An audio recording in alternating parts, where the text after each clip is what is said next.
Hey guys, so I got a video request to talk about how to fall out of handstand. Now this is something that you have to learn how to do in order to not get hurt while handstanding. Once you throw your body up in the air, you have to know how to safely come down so that you don't get hurt, tweak your back, jar a shoulder, none of that. So you need to know how to properly fall. So there's two ways, actually three ways that I recommend coming out of handstand when you're learning.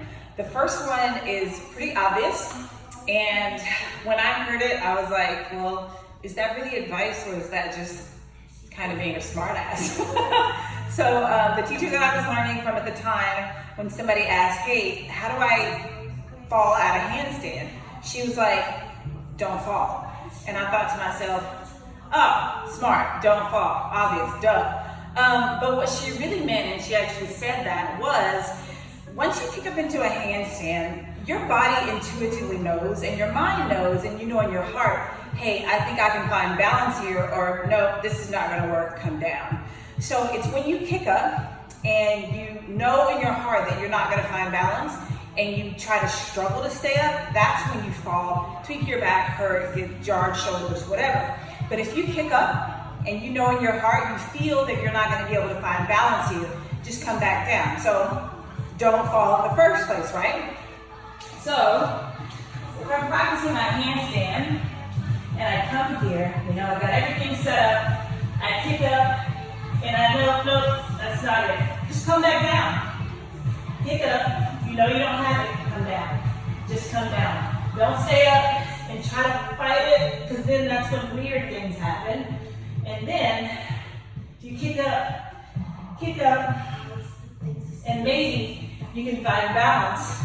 When you find like, okay, I think I can find balance here, everything seems to be in line, let me try to balance here, great, stay up, try to balance. But if you know in your heart that you don't have the handstand, that it's not gonna stay, this isn't the one, this isn't the magical handstand that you need, go ahead and come down, don't fight it. So the second option is a back bend. So sometimes we call this the death drop, right? Not because you're not gonna die, but it's scary. And some people feel like they're gonna die, right? But it's really a good way to learn to get over the fear of getting your hips up over your shoulders. And it also helps you work on your wheel pose, right? So you can only fall into a wheel if you kick up one leg at a time. So if you kick up both legs at a time and try to go for that straight handstand, you're gonna go over both legs at a time and land with a big thud, and we don't want that, right? So kick up with one leg at a time if you wanna practice going over into a back bend. I'm gonna bring that down a little closer. There we go. Not shot in my rear end, sorry. So, if you're working on a back bend exit, you have to kick up one leg at a time. So let one leg lead while the other leg follows. So you'll kick up. Oh, I kicked too far. Tap, tap. Now you're in your back bend, right? So you can take a breath here and then slowly come down. All is right with the world, and you got a nice back bend practice, right? What you don't want to do, big X's on what's coming, right? Don't do this. Because not only is it going to jar your low back, it's going to scare the hell out of you, right? And you don't want that. So, do not do this. Do not kick up with 2 feet together and go, oh, right? No. That is so jarring on your shoulders and on your low back, and it hurts. So if you're gonna go up, kicking up and then landing into a back bend, which like I said is a really kind of the only way to get over the fear of getting your hips up over your shoulders, one leg at a time. Here we go again. So put a big check mark by this one, right? So kicking up, one leg at a time, it's not happening, reach, tap, tap. Okay, now you're in back bend, chill out, relax, and set up for the next one. So, if that is deathly scary to you, you can take your mat to a wall and start there. Start by inching your body away from the wall, kicking up towards the wall, reaching for the wall, taking your mat step by step further away, so that eventually the reach gets really, really far. And when you get used to reaching with your foot towards the wall, then the back bend seems less scary, right? So I'm going to move my camera here and show you what the heck I'm talking about. So here's a wall, here's a mat, there we go. There, now we have a wall that I can demo what I just set up. So, bring your mat to the wall. And start kind of close to the wall until you can figure out your level of fear, right? So, kicking up, one foot reaching, oh, there's the wall, okay, it's there. I'm fine with that. Come back with your hands, kick up again. Oh, now it's a bigger reach, right?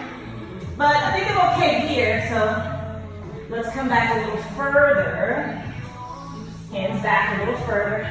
Now the reach with the top leg is bigger, closer toward the back bend. So kick up, reach. Oh, okay, that was a little further, more like a back bend, to where you get to the point to where that reach is not so scary.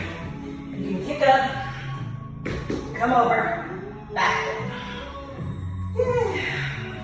Now, so what I don't recommend in your handstand practice is this one right here.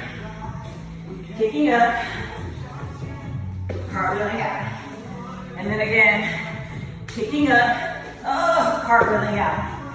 So the reason why I don't recommend that is because 9 times out of 10, when you're learning how to handstand, you're kicking up with your favorite leg every time, right? You're not switching left to right, right to left like a good little yogi.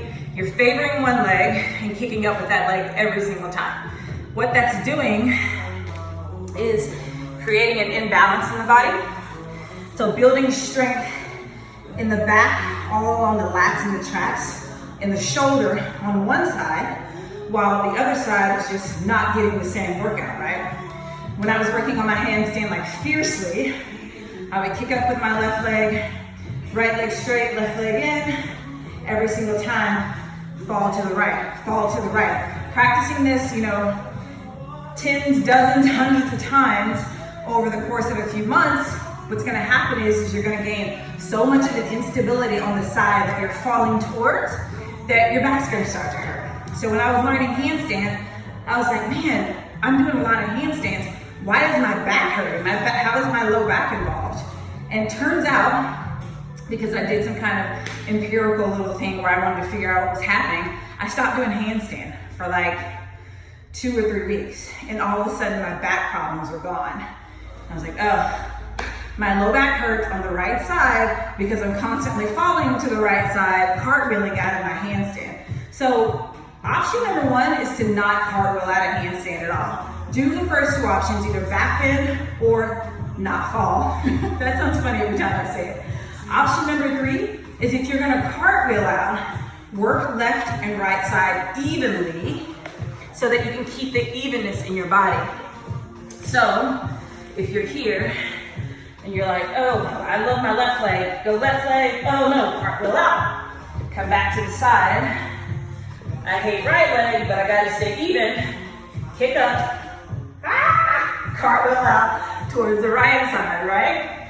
So, if you're gonna cartwheel out, you have to work left and right even. A lot of people don't like to do that because they love to favor that first leg, that stronger leg in the beginning, because it helps them find balance easier. But if you're gonna cartwheel out, you have to work the left and the right evenly.